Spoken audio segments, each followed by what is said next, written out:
Hello, this is Professor George Easton. In this video, I'm going to explain how to code categorical variables as explanatory variables in regression using indicator or dummy variables. It turns out that categorical variables are extremely common explanatory variables in practice, probably more common in real data than one would intuitively expect. So this topic is extremely useful and important in doing regression analysis on real problems. Before I get into the substance of this video, I wanted to point out that the video is embedded in a web page at datasciencesource.com.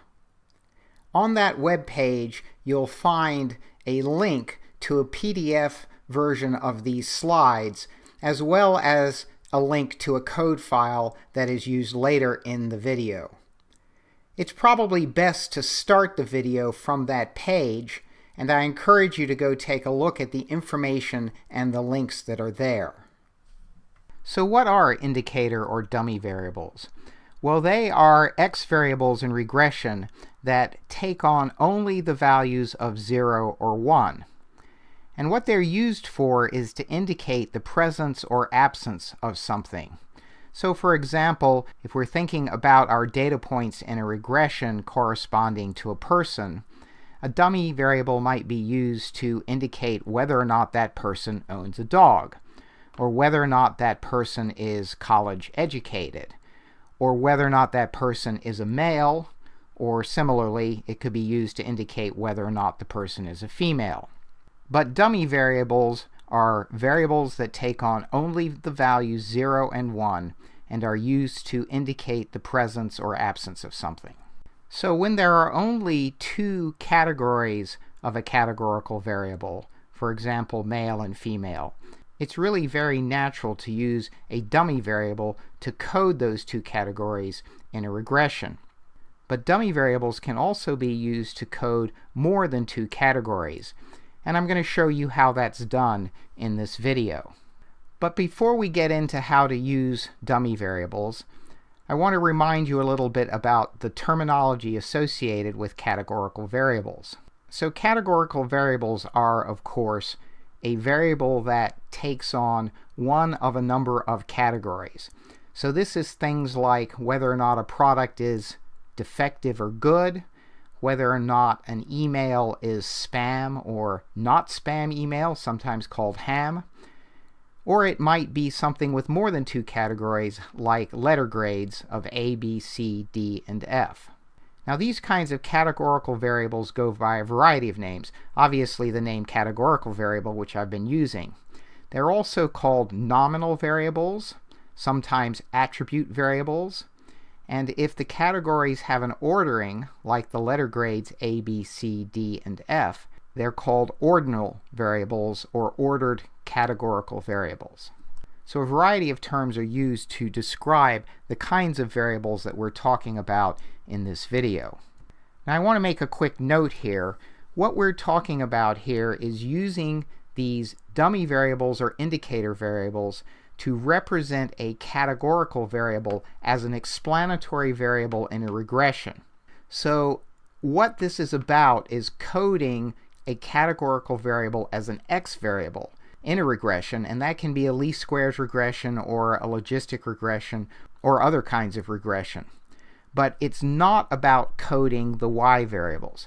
So again, we're thinking about coding a categorical variable to go on the right-hand side of the regression equation, and we're not thinking about trying to code a categorical Y variable. When a Y variable in a regression is a categorical variable, other techniques have to be used other than those that I'm talking about in this video.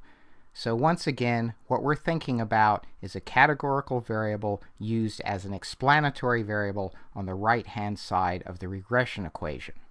So how do we represent multiple categories? Well, the first thing you need to know is that to represent multiple categories, we're going to need more than one dummy variable, but we're going to need one fewer than the number of categories. So for example, if we have 4 categories, and I'm just going to use as my example the categories of red, blue, green, and yellow, then we're going to need 3 dummy variables. Now to make this work, what we're going to have to do is select one of those categories as being a base case. For example, we might select the category yellow as the base case. The 3 dummy variables then will be used to indicate the presence or absence of the other colors, and I'm going to show you that on the next slide. But before we move on, I want to make a quick comment about selection of the base case. Absent any other considerations, I generally select the most frequent case as the base case. So the base case is going to represent the situation that's most common, and then the dummy variables are going to essentially code for changes from that base case, as we'll see. So in our example here with the 4 colors, having selected yellow as the base case, we're going to use the 3 dummy variables as follows. The first dummy variable, which I'm calling D1, is going to be used to code whether or not the color is red. So it will take on a 1 if the color is red, and a 0 otherwise. So that means a 0 if it's yellow, blue, or green. Similarly with dummy variables 2 and 3. Dummy variable 2 will take on a 1 if the color is blue, and 0 if it's not blue. And dummy variable 3 will take on a 1 if the color is green, and then a 0 if it's not green. So the table on this slide shows you how to code all 4 of the cases. If the category is red, then dummy variable 1 will take on a value of 1, indicating that it's red, and dummy variable 2 and 3 will both take on a value of 0, indicating that it's not blue for dummy variable 2 and not green for dummy variable 3. Coding blue proceeds in a similar fashion. To code the blue category, dummy variable 1 is 0 because it's not red. Dummy variable 2 is going to be 1 because it is blue, and dummy variable 3 is going to be 0 because it's not green. To code green, dummy variable 1 is 0, dummy variable 2 is 0, and then dummy variable 3 is 1, indicating that it's green. And finally, if the category is the base case yellow, then that is coded as 0, 0, 0 for the 3 dummy variables, because yellow is indicated by it not being red, not being blue, and not being green. Notice that there can be at most 1 entry of 1 in any of the rows corresponding to the categories of color. This is because the categories must be mutually exclusive. It can't be more than 1 color at the same time, and in addition, the categories must be collectively exhaustive, which means that every observation must fall into one of the categories. Now, I've just been assuming these features of a categorical variable up to now, but it's time for me to be explicit. The categories are assumed to be mutually exclusive, so it can't be in more than 1 at once, and also collectively exhaustive in that every data point must belong to one of the categories. So this means that there can be at most 1 entry of 1 in any row of the set of dummy variables coding the categorical variable. Now what we're going to do is use these 3 variables, D1, D2, and D3, as X variables in our regression to encode the 4 color categories. And once again, the base case of yellow in our example is going to correspond to all of the dummy variables taking on a value of 0. In order for this approach to work in a regression, it is going to require that the regression be run with an intercepts term, which of course is how one typically would run a regression.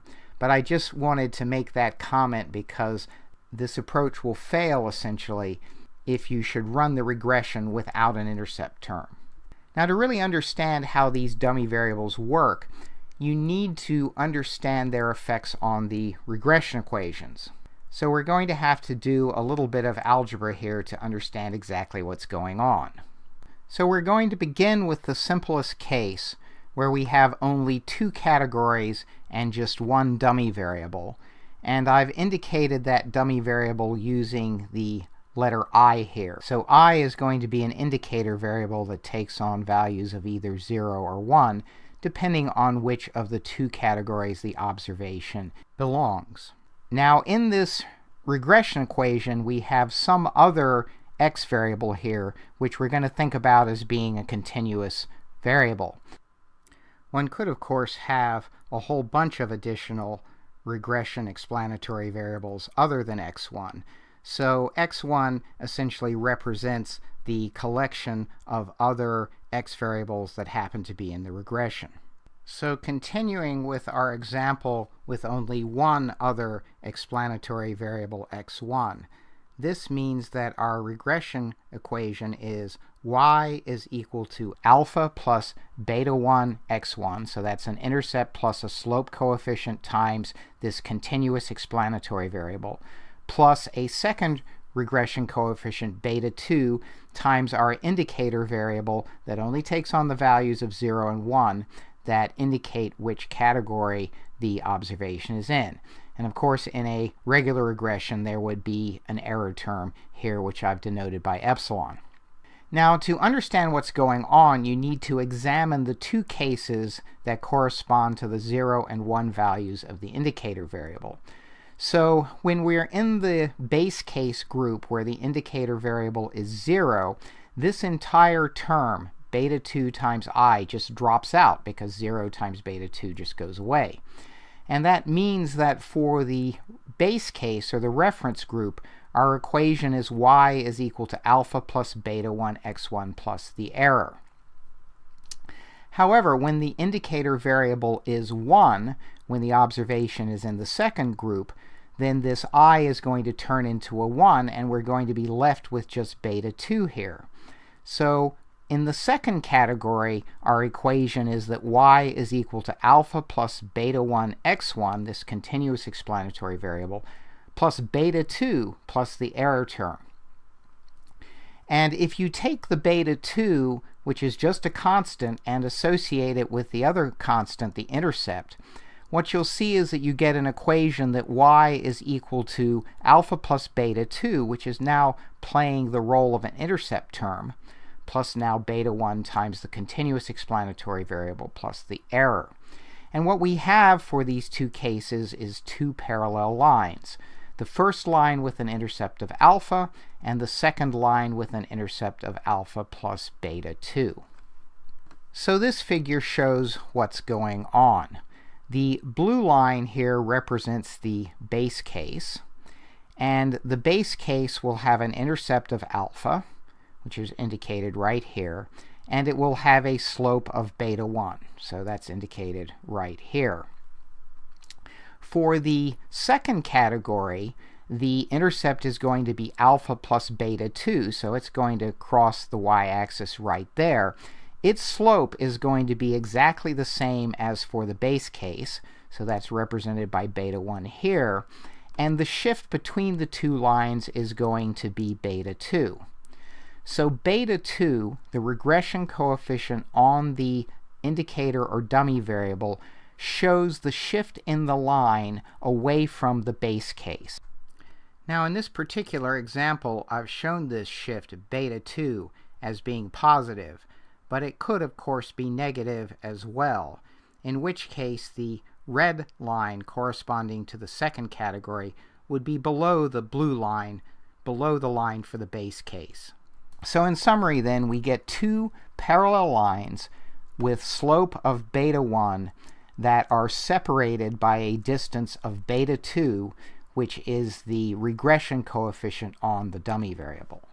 So hopefully now we understand what's going on in the case of a single dummy variable representing two categories. So now we're going to think about three categories where we have two dummy variables. Now in the case of three categories, we're going to need two dummy variables to code the three categories. So the first one I've indicated by I sub 1 here for indicator variable 1, and the second one I have indicated by I sub 2. So these two variables, I1 and I2, only take on the values of 0 and 1, and only one of them can be 1 at a time. So now we need to go through all of the cases to figure out what's going on with the regression line.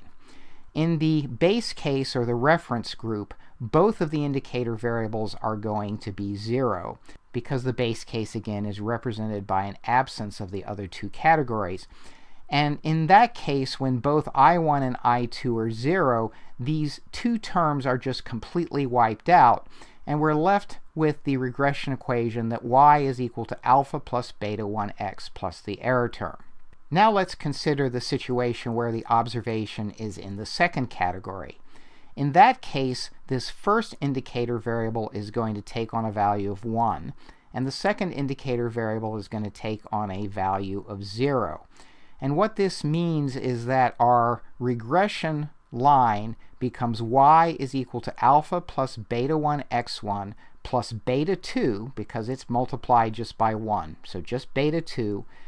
And then this next term disappears because I2 is 0, so it's multiplied by a 0, plus the error term. So I've written that equation down here. Y is equal to alpha plus beta 1 x1 plus beta 2 plus the error term. Now, as before, what I'm going to do is group together constants into the intercept. And so what that means is that alpha and beta 2 can be written together here, and I end up with a line y is equal to alpha plus beta 2, a new intercept that's beta 2 higher, plus the slope coefficient beta 1 times this continuous explanatory variable. So we have one more case to do, and that's when it's in the third category. And when you're in the third category, the first indicator variable is 0, and the second indicator variable is 1. So going back to our original equation, what we get is that y is equal to alpha plus beta 1 x1 plus, now this first indicator variable is 0, so this term gets wiped out completely. It disappears. The second indicator variable is 1, so we're just left with a beta 3. And I've now written that equation on this next slide. We end up with y is equal to alpha plus beta 1 x1 plus beta 3 plus the error term. And again, we're going to write together as an intercept the alpha plus beta 3, and so that gives us our equation for the line. It's alpha plus beta 3 plus beta 1 times the x1 plus the error. And what this means is that we have a line parallel to the first line, but its intercept is now beta 3 higher. So what these regression coefficients mean is as follows. Beta 2, which is the coefficient on the first indicator variable, so that's beta 2 right here, is the shift in the line away from the base case. So it represents the change from the base case when you are in category 2 instead of the base case category 1. Similarly, beta 3 is the change from the base case when you are in the third category rather than the base case category. And so we've fit 3 parallel lines. So I'm going to go ahead and make a picture of this. I'm going to start with the picture that we had before when we only had one dummy variable. So when I add a third category and thus a second dummy variable, I'm going to be adding a third line here. So let me go ahead and do that. So there's my variable. And I've also changed now my equation. My equation is that y is equal to alpha plus beta 1x plus beta 2 times the first dummy variable plus beta 3 times the second dummy variable. And so there's the line. And I've left all of my labeling on from before. And so now I'm going to add all of the labeling that shows what beta 3 is and so on for the 3 category case. And the slide is a little bit messy, so I'm going to just take out all the old labeling so that we can only see the new labeling due to the third category. So the blue line here is the line representing the base case. And then the black line here is the line representing the case for the third category. The intercept here for the base case was alpha. The intercept here for the line corresponding to the third category is alpha plus beta 3. The slope of the line is still beta 1. All three of these lines are parallel and therefore have a slope of beta 1. And beta 3 then represents the shift away from the base case for the third category.